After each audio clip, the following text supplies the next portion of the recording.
Whether you're a startup or an employee, you have a shared responsibility. The myth, the cyber team will take care of it. Myth of the cyber team will take care of it is incorrect. That's not the job of the cybersecurity professional, is not to fix your patches or change the configuration or remediate the gaps. It's still your job. Either way. Hello, everybody. Good morning, good afternoon, good evening, wherever you are, whether you're listening in or watching this podcast. Thank you for coming back with me. My name is Ferry, your incidental host, because my team forced me to do it.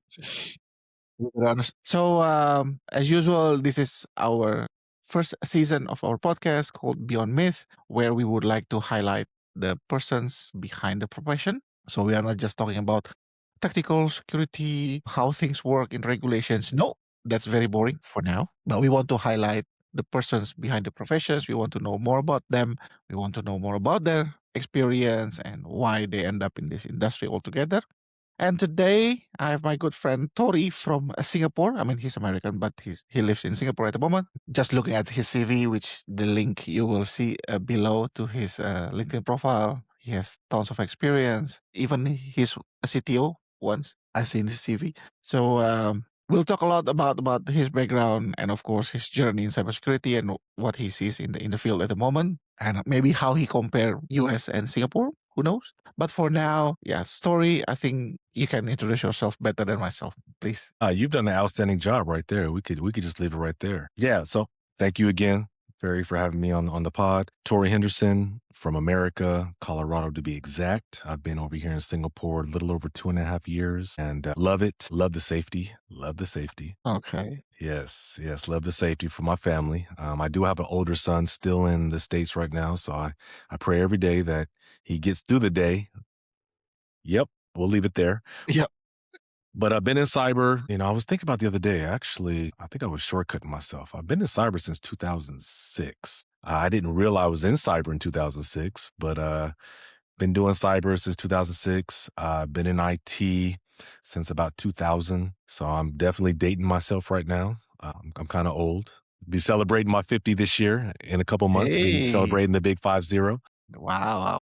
And yeah, man. So I've seen a lot of things in IT and a lot of things in cyber, and just have a heart, man. Just have a heart for people understanding the importance of cyber and just realizing that they have a part to play in the big picture. Okay, so just to jump on your statement that like you cut short your entry to cybersecurity, can you tell us more about what happened? Like why cutting short? Yes, I got into cyber. So all right, so basically I got into IT in 2000.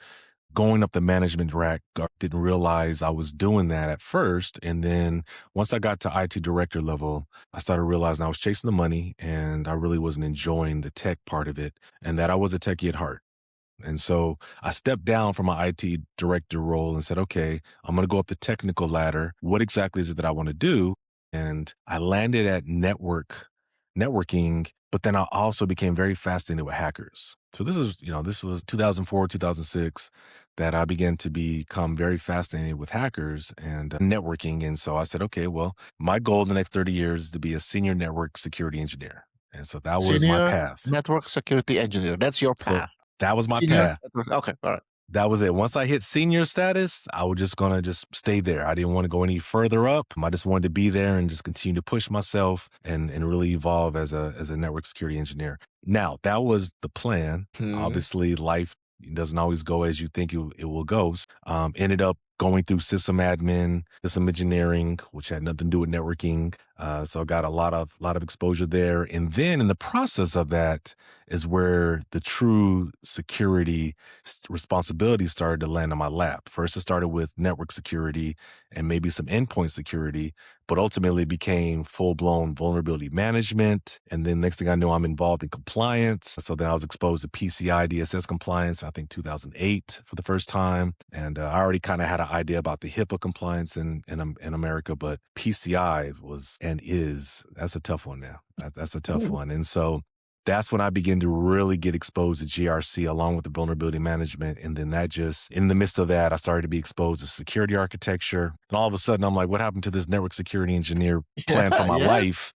Now I'm building security programs. Now I'm an ISO. I'm responsible for security for the entire security of companies. Now I'm advising companies on how they should be looking at their security posture and ultimately ensuring they have a security program. Start learning about, ISMS, all these things. And I just seem to keep getting further and further away from network security engineering. But, that's life, man. And so here I am, 2026. Roughly Mhm. 20, 22 years ago, what I thought was going to be my little hackerish network niche. Now I've seen the full gamut of cybersecurity, and I think it's brought a whole new appreciation for security as a whole because I've seen across the board and I've seen the struggles and the challenges that individuals have along with organizations. And so along the process of getting further away from network security engineering, I think I became more passionate about security. And ultimately I would say 20, the end of 2022, 2023 is when I attempted to pivot fully into security. But then I came to Singapore, ironically, and got pulled into a CTO role. And they enticed me by saying, okay, well, you can be the CTO, but then you'll also head cybersecurity. So you'll get your cyber fix. Oh, no, You'll get your okay. cyber fix, right? Uh, And then when the CISO steps down, then we'll look to transition you into the CISO role, if that's what you really want. But don't worry, you're going to get plenty of cyber as the CTO.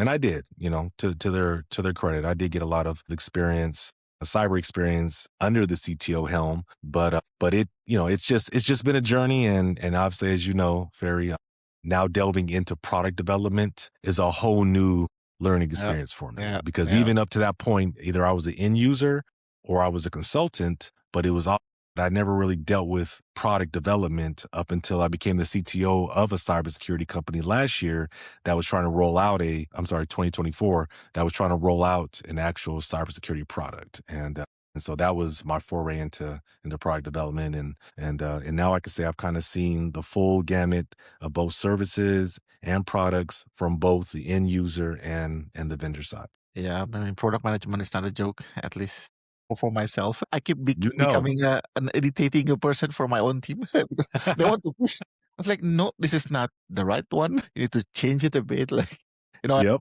at least as a former auditor, I also have like, no, you cannot push it like this. Right. And they were like, sir, we can just push it because we already take a Exactly. lot of time. Like, no. So yeah, I understand how my team also irritated about my own feedback. But I mean, since you've moved around through Hmm. different functions, also doing a CISO role, which is more organizational. What do you think when people said to be able to be successful or to thrive in security, just focus on the technical piece? Like security is technical. If you are not technical enough, then don't come to this uh, career whatsoever.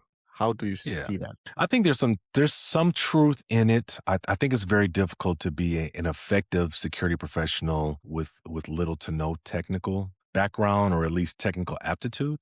It doesn't necessarily mean you have to have technical experience to get into security, but it definitely helps. Number one, and two, you should be striving to do that maybe in your own personal time, anyways, because again, it's going to make you a stronger security professional. But I think sometimes there can be an over dependency on technical abilities, and then you lose some of the business side, or you lose some of the legal logistical sides, or the soft skills portion of it. And so I think, yes, cybersecurity, which I think most people would argue is people, process, and technology. You can't lose sight of the process and the people, though. So if you get too technical and too involved in the technology side of it, then you'll lose sight of it. And then, you'll start to perpetuate what I believe is one of the problems with cybersecurity, which is a lot of people think cybersecurity is a product. Mm, So yeah. when I'm implementing cybersecurity for my startup, which tools do I need to buy? Because in my mind, it's all technology. I'm not thinking about how do I make sure my people are properly trained and aware of certain things, or am I thinking about how do I make sure I build a proper security program with the process and procedures that go along with protecting my company? You need all three of them. So I would say for the people who say, okay, well, I can do.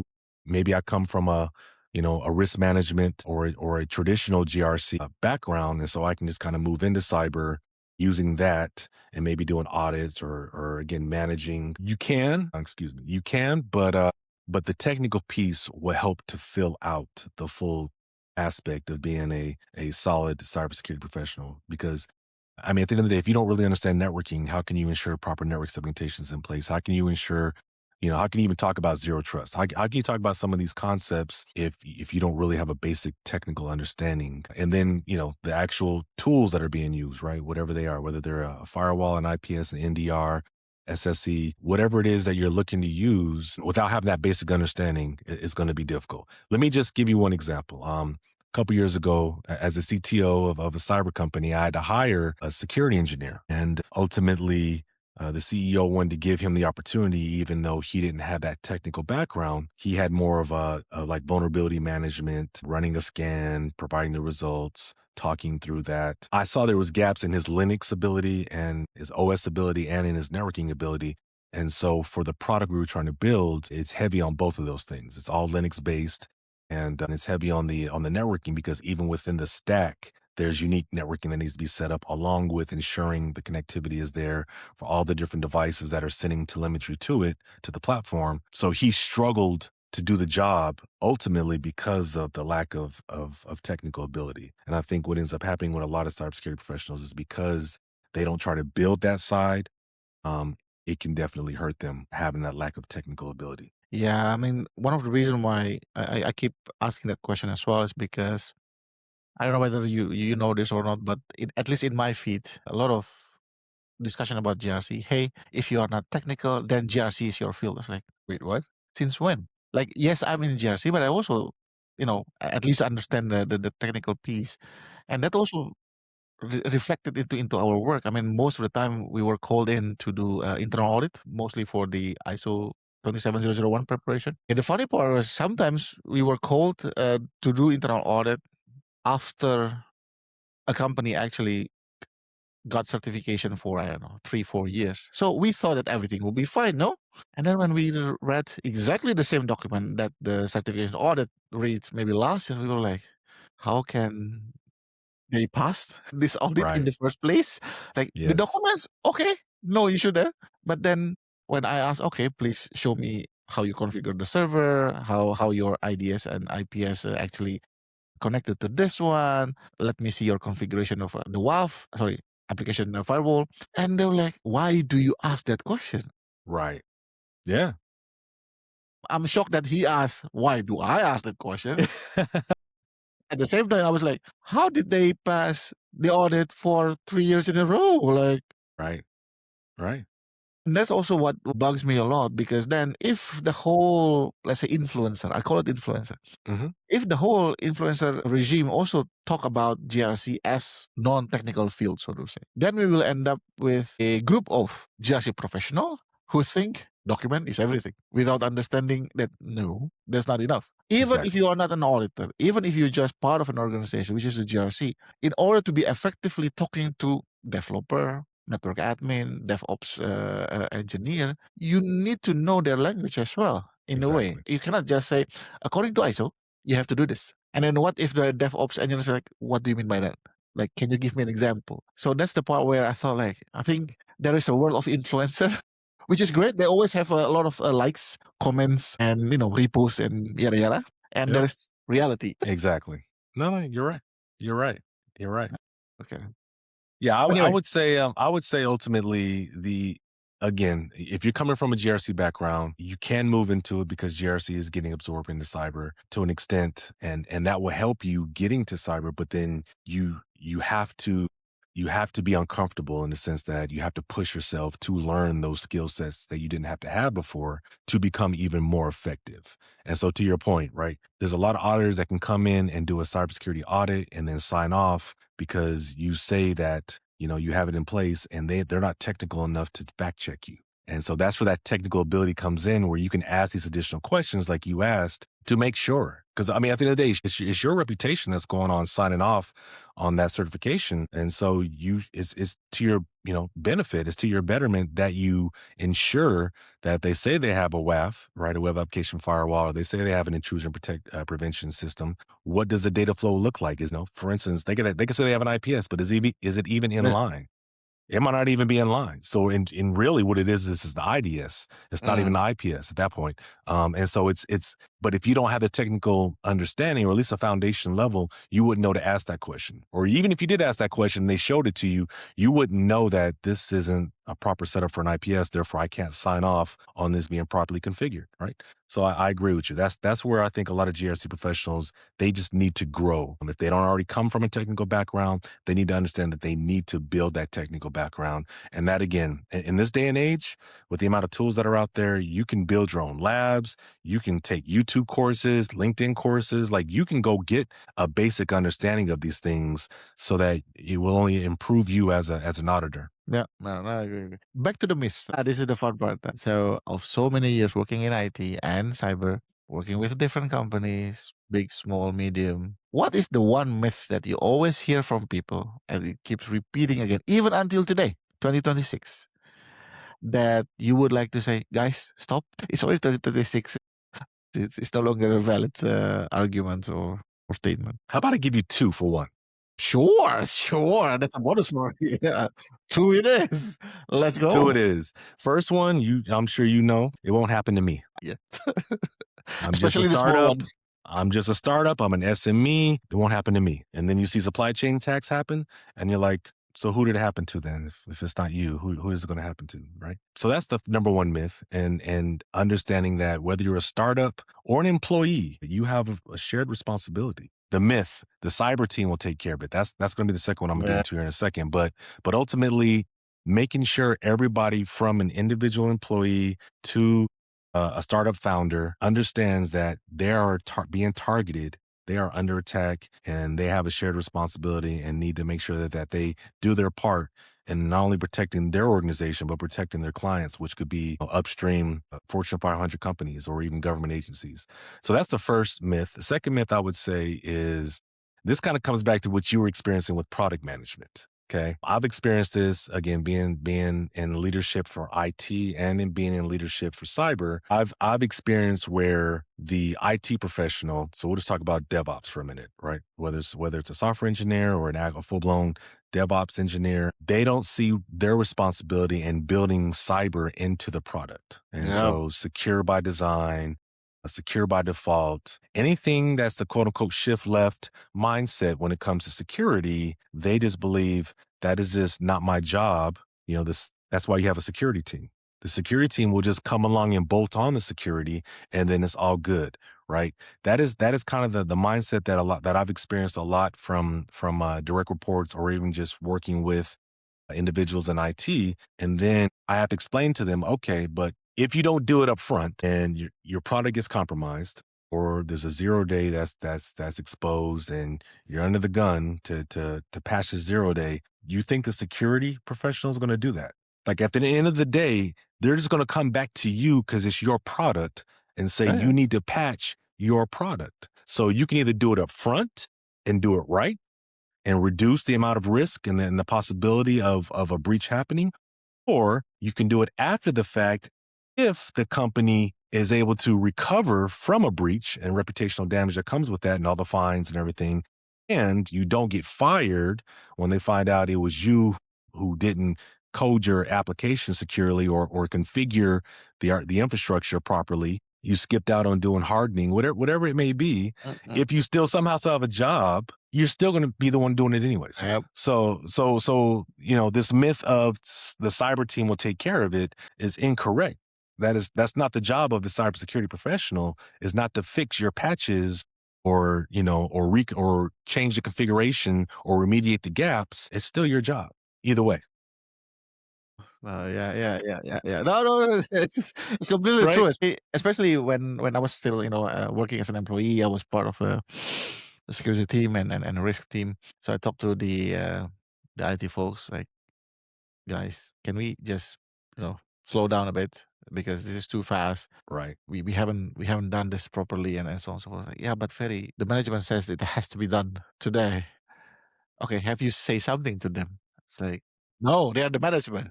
Okay, Yeah. let me the one who talk to them and then try to get you some time to fix this first. Yeah, that's also the reality, right? That yes, some people really wants to just get it done, time pressure. But I think it's also sometimes the culture of the company, right? If let's say the management or the boss or the business try to, no, I have to get it done today. Their words becomes like a mandate. Like, no, today means today. Whatever Right. happened, it has to be today. That's like, Exactly. yeah. But then sometimes, and I also have a lot of good engineers who just like, okay, yes, sir. I don't know. Maybe it's also the nature of us is we like to say yes instead of saying no. And then the no Yes. part is the security guys. Yeah, the security is Correct. always saying no. They could be no. That's Yeah, right. the IT is always yes. Yep. Yep. My goodness. Hey, by the way, because again, you are, I mean, 2.5 years. I still call it freshly new in Singapore, but I Sure. see that Fresh off the boat. you've been around. I see that you have a very good network in Singapore. What are the typical or like a couple of main difference when you deal with security in the US compared to Singapore? At least for me myself, when I built this product, for example, I always thought about the way I do things in Europe, which is Mhm. okay, if there's a communications Mhm. evidence, it will come Mhm. from a Slack or Microsoft Teams and whatever. Sure, I can use the evidence from Slack because as long as it's there, it keeps from an auditing point of view, I can use it. And there was a time where we got a customers in Asia. The evidence is a print screen of a WhatsApp. I said, okay. I mean, I hope the external auditor will ask the same question like me. But as an internal auditor, how can I justify this as a good, evidence for ISO internal audit? Sure. Because I can see the WhatsApp, but then apparently, oh yeah, we don't use Slack, we don't do Teams, but they use Microsoft 365. But all the business communications, exchanging files, WhatsApp. So I've had to deal with that as well. Of course, Yes. try to understand the context and then the culture. But what's your main aha when you first move, or even until today? Like, why these people in Singapore do it like this? I would say to your point, I never use WhatsApp at all in the US. I use it sparingly for maybe a couple people that were in other countries, and I Mm, understood why people did that. mm, But just for it to permeate my own country and for it to be the tool that I use locally, not only just from a messaging perspective or a chat perspective, but for everything, calls, video calls, and if I can do app stuff through it, if I can set up chat bots through it, do omni-channel, multi-channel stuff. I use it to advertise to my customers to contact me through it. Like all of that. That probably was the biggest thing for me because I didn't know WhatsApp could be used professionally in the US, So I didn't yeah, even know there was such a thing. And then I come over here and it's like, that's all everybody want to use. And to your point, they use it so much, instead of emailing you something, they'll just put it in WhatsApp and stuff like that. And so it even overrides other communication, traditional professional communication channels because they just love WhatsApp, man. So that was number one for me. It was just the whole WhatsApp like monopoly over here is just crazy. That would say that's number one. I have to be careful because I do live here and I'm trying to build clientele and build relationships. So, but I will say this. I will say that even with WhatsApp, security does seem to be important, at least from the government perspective. They're doing a lot of initiatives, and kudos to the Singapore government, CSA, MDA. They do a lot of amazing things with trying to help, especially SMEs, have no excuse not to have at least a proper security program in place, discounted tools. Even the Cyber Essentials Mark certification at a discounted price. They pay up to 70% of some of these initiatives, which obviously help SMEs who have who are in survivability mode, as you know. So there is a lot of effort to try to raise cyber awareness, but it does seem like, and even with like Mass TRM or I'm sorry, MAS and some of these other organizations kind of mandating industries like FIs to be Mass TRM certified or whatever the case may be, and like PDPA and some of these, it almost has kind of like a on paper feel. In other words, we do everything on paper, but we don't really operationalize it behind closed doors. It's almost like we do it Mm, for the check mark, we do it for, because it's a requirement, but we don't really see the value in it. And so we're not doing it uh continuously and in a serious manner. And that's why you have the WhatsApp stuff that be happening. People be dropping their NRIC, right, which is Mm-mm. their ID, their national ID. We call them Social Security numbers in America. I don't know what you guys call them in Europe, but they'll drop that in WhatsApp. No big deal. They'll drop username and passwords in WhatsApp. Like, even though their policies don't say anything about, allowing these technologies to be used for communicating identity. So it's like on paper, this is what we do, but then behind closed doors, this is reality is what we do. Reality, yeah. Right. And they don't always line up. And so I'll come in and I'll just be like, well, your policy says this or your program says this, but then you're doing this over here. You should be following your own program. And they're like, wait a minute, that's not going to work for us. So you're arguing with me over something you've already put in place. It's not like I'm coming in the door saying, look, you need to be doing this, this, this, and this. You're missing these things in your program. It's already there. I'm just trying to find the evidence you're doing it. And they're like, wait a minute.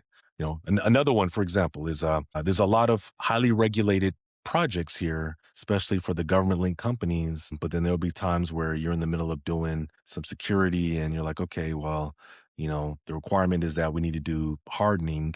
And based off of this project, the sensitivity of this project, I'm recommending we do CIS level 2. And they're like, ooh, wait a minute, hold up. You know, unless it's literally in the tender, why are you doing level 2? Why are you doing level 2? It just says we need to do hardening. That doesn't even mean we need to do CIS hardening. We just need to do hardening. So like maybe we can go find best practice from the vendor. So that's where it's like I don't know if it's just these companies don't really respect or see the value in basic cyber hygiene and just proper security practices.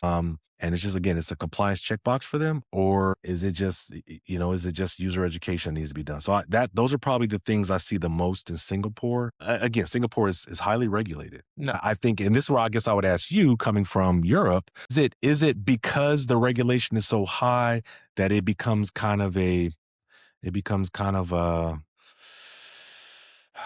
self-sabot or a deterrent or it kind of self-sabotages the importance of actually operationalizing these processes and doing cyber properly, because you're so worried about checking a box and meeting compliance. That's all you care about.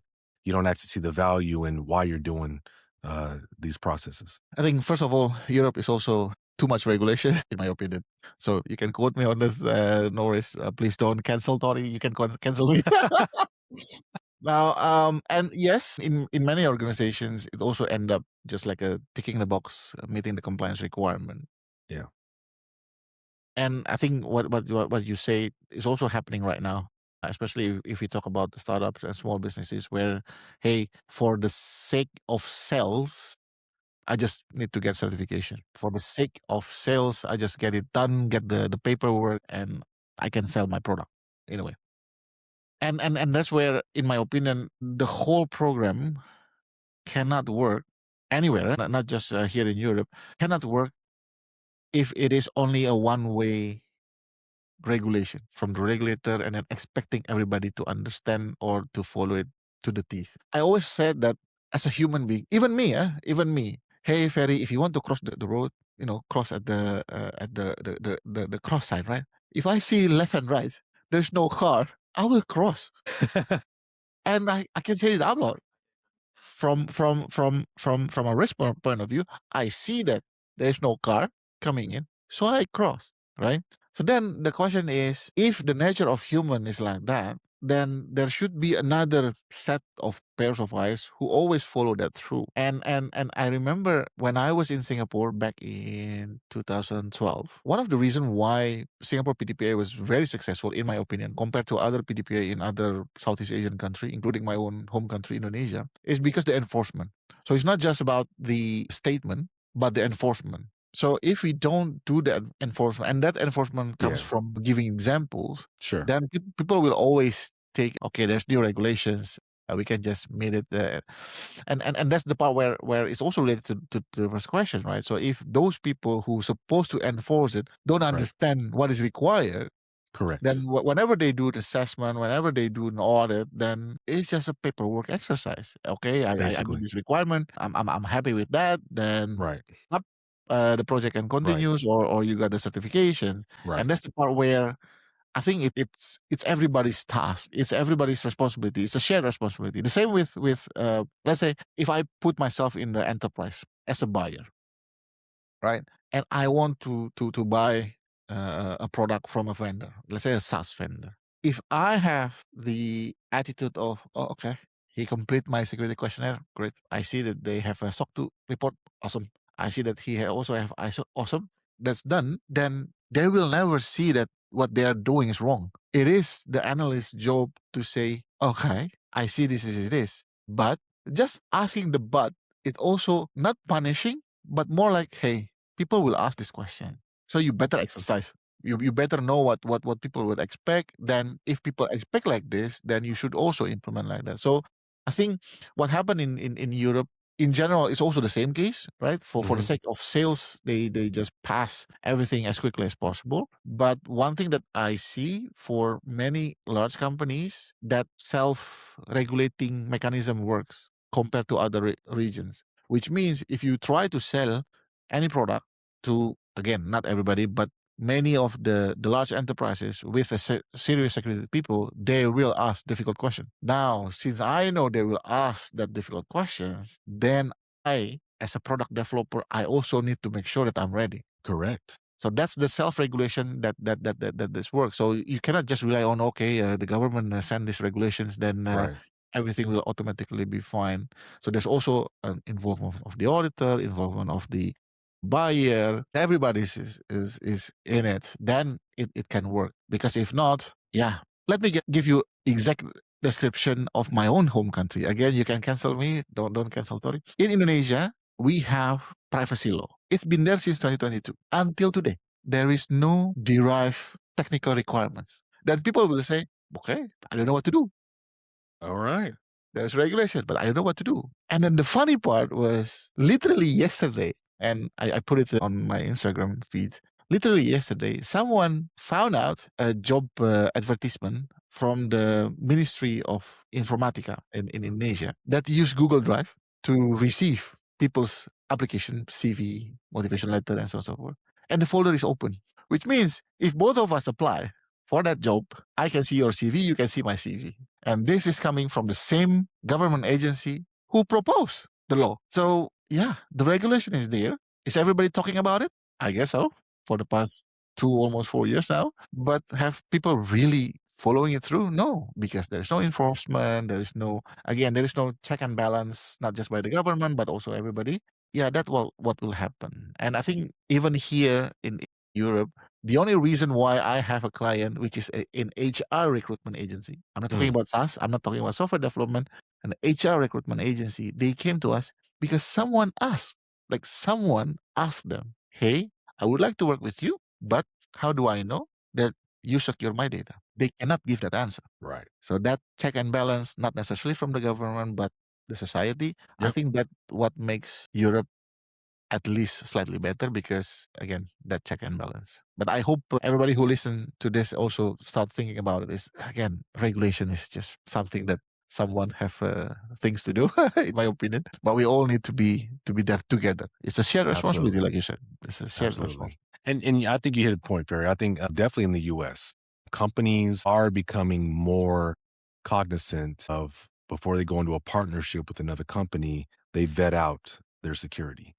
And that becomes like a requirement. Either that's through an ISO 27001 certification or a SOC 2 or some type of, I need to see something, right? Even an AOC, a PCI AOC, PCI DSS AOC. I need to see something that shows me you're serious about security. And that's just a starting point. Right. I've actually been in situations both as an end user being audited by Verizon Mm. in order Mm. to continue, in order for them to continue being the customer for the company I used to work for, or as a service provider, as a vendor, trying to help a client in a VC capacity on board Coca-Cola, right? Is they want to see as part of negotiation to become your client, they want to see how serious you are about security to a point where they will bring their own security professionals onto the call and they will interview you and make sure that they're comfortable with the level of security that you're doing before they will even move forward with potentially signing a contract. So to your point, the customers are now requiring this. This isn't just a government regulatory mandate. So and there's value in all this, but I think ultimately it shouldn't come to those things. I mean, my heart as a cyber Yeah, true. evangelist, my heart is that people will start to see the value of it and just do it and then see how the bonuses are adhering to government regulations. The bonuses are, getting more customers. That's just a bonus. This should be the foundation, because at the end of the day, all that goes away if you get breached. I mean, True. who's to say you're going to recover a breach, right? Cyber resilience is a big thing now, and I get it. And maybe cyber resilience and customers or companies aren't freaking out as much because maybe, I don't know, maybe the world's becoming desensitized to breaches. But nevertheless, Ferry, every time you get breached, there is a very good chance that you will have to close your doors again, because either A, you can't pay all the fines, right? Or B, you can't operate, right? So your data's gone, or your VMs are compromised, and so you're literally in downtime, and so you're just hemorrhaging money. Or three, the reputational damage, right? So a lot of companies, one breach, they can't recover from it, and so that's one of the reasons why I preach how important security is, and I'm talking about like basic cyber hygiene. I'm just talking about basic cyber hygiene. This should absolutely, there's no excuse for you not doing basic cyber hygiene. Maybe more of the more advanced cybersecurity concepts or processes, might be too expensive for you right now, or maybe you don't have the skill set for that. But there's no excuse for not having basic cyber hygiene. Yeah, I agree. And especially if you have a security program in place where you've actually passed some level of compliance with your program, you should be operationalize that. You shouldn't open up your program once a year right before you're about to be audited. Yeah. Just to make sure all the ducks in a row, because here comes Ferry. So let me just make sure I've quickly run through my policy and everything's there, because I know he's going to be asking me. This should be operationalized continuously. And so one of the things I do is I just realized I didn't even mention that I launched a startup last year, but one of the things I do with my company Cutlazz is I advocate for companies to start to think about how to operationalize their security programs proactively, which means you have to be intentional about being involved in your security program. You can't be reactionary. Here comes Ferry, or I've been breached, or I've been attacked, so now I need to react because something's happening to me. You need to be proactively knowing where you stand with your own security program and addressing the gaps before Ferry comes, before the threat actor comes, so that you know exactly where you stand. And so this kind of goes into cyber resilience, but ultimately this is more of a cyber assurance thing, because a lot of companies don't even know if their security program works until they're attacked. Yeah, true, true. I fully agree on that. And the funny part, even again, let's take an example of my own company as an example. Of course, I'm very hard with my own team. That's again me being irritating with them. But I remember when we got the ISO certification ourselves as a company, I didn't say that yes, finally we got our own certification. No, I asked them literally, okay, guys, because this time I was part of the management. I never touch it. Okay, so you Sure. do you run your Correct. stuff. Of course, my auditor consultant helped them to manage this, but I don't do anything in a way, right? So I trust them. So I asked, what does it mean for you to go through the process, not getting the certificate, but to go through the process? And the funny part was, even the answer is not about security, or not just about security. Some of the feedback was like, apparently now we are becoming more structured in our work, because then every single things will be ticketed. And if something wrong, they know how to trace all those tickets. There you go. Nothing with security. And another one, the feedback that I got was, usually they got an alert because out there some people always try to scan our system every now Yep. and then. Yep. Oh yeah, by the way, the biggest traffic in my website is actually the responsible disclosure page. I don't know why, but it is what it is. It is what it is. So one of them came back to me with, actually, after doing this and then we add something, my life has become better. It's like, why? Yeah, because then I have less midnight wake up, because I Imagine that. know that the system actually block this kind of stuff. Imagine that. Where again, yes, it's security, but for him, it's like, I don't need to wake up every night just because there is like alarm thing, not an alarm thing, but the process that they put in place themselves, not me forcing them, actually help them to be more secure, but at the same time, less headache in their work. So that is also something that maybe we I mean, this is to everybody who listen and watch as well. As a security officer, sometimes to convince others is not necessarily all about security. Now, No, you're right. because if not, then people always say, "Oh, yeah, of course, you're a security guy. Then you must talk about security." No, now I'm also a business owner, so I also talk about my team well being. I mean, Yeah, if they sick, I'm the one who got an issue as well, right? Not from correct. security, but from productivity and so on and so forth. Exactly. No, you bring up a valid point. You bring up a very valid point.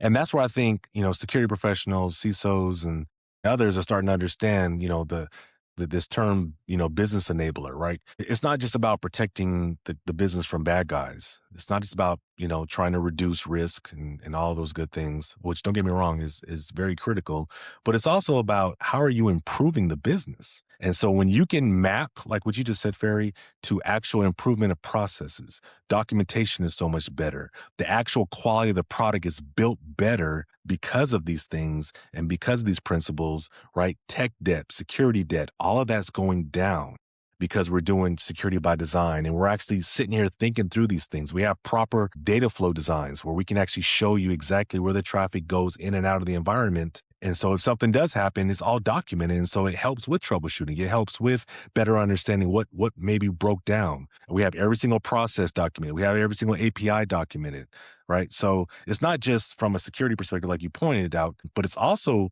like, it helps overall business processes. So it's business process improvement, right? Which a lot of companies hire consultants to come in and help with that when in reality, if they really just sat down and looked at doing some of these things, even if it's required by, compliance or it's, that they're tired of hearing the mouth of Ferry or some other cyber pro sitting here asking where's the documentation or why was this built a certain way or things of that nature. This is about improving the quality of the product, which will then improve the quality of the reputation of the brand and result in more revenue. So that's where I think we as security professionals are beginning to understand how to really speak business enablement. And when we sit down with boards, we don't get all technical per se about security, but we start talking about how does this risk impact your bottom line? How does this process improvement over here, better the quality of your product and things of that nature, and how you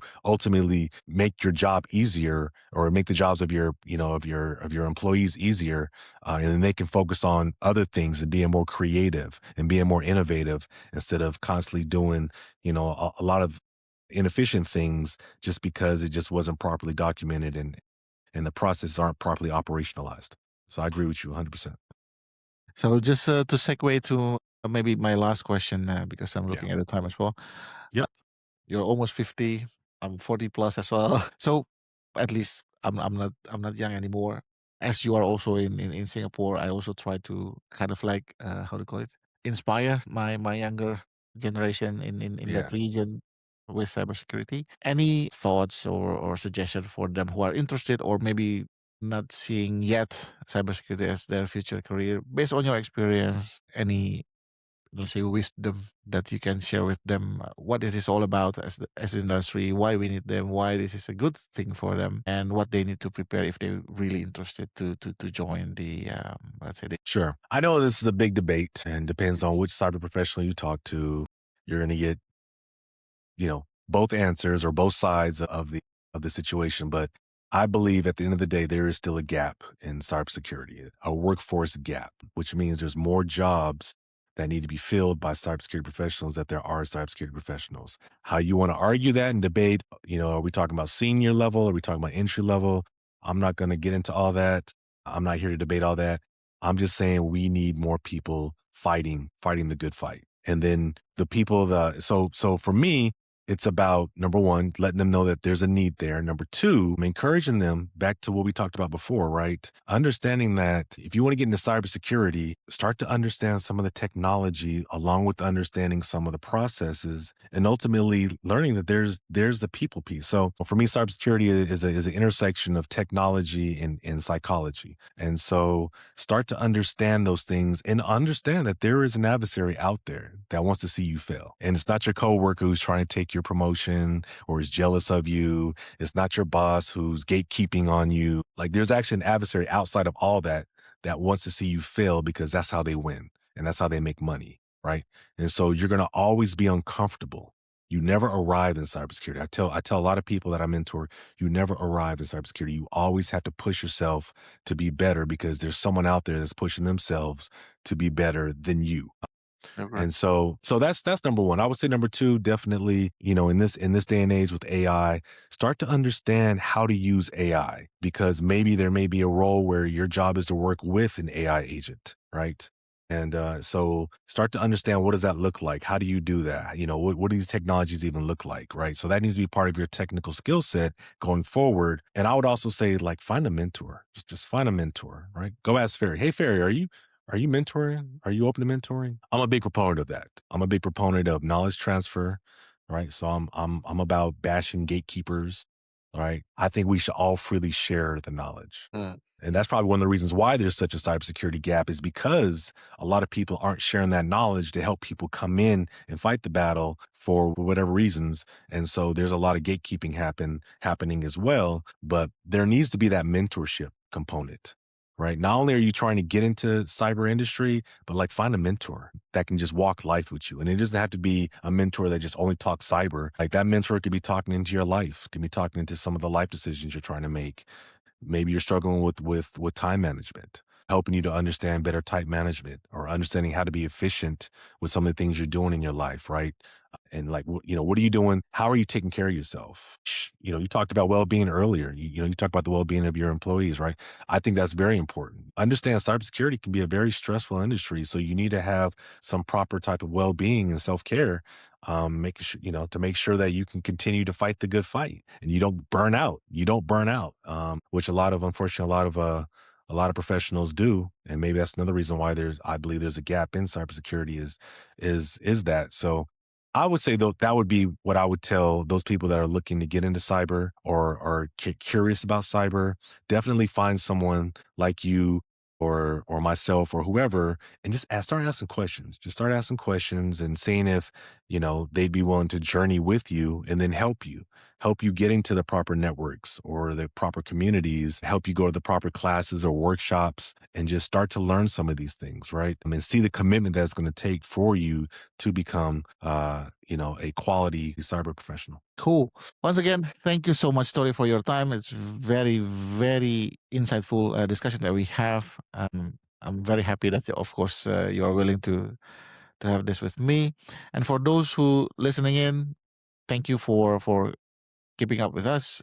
See you again in next episodes with another cybersecurity professional, but a small promotion, if I may, to everybody. So I know I keep saying that Tori is in Singapore. I'm here in Amsterdam, but I guess looking at the timing, I think this episode will be aired before the April.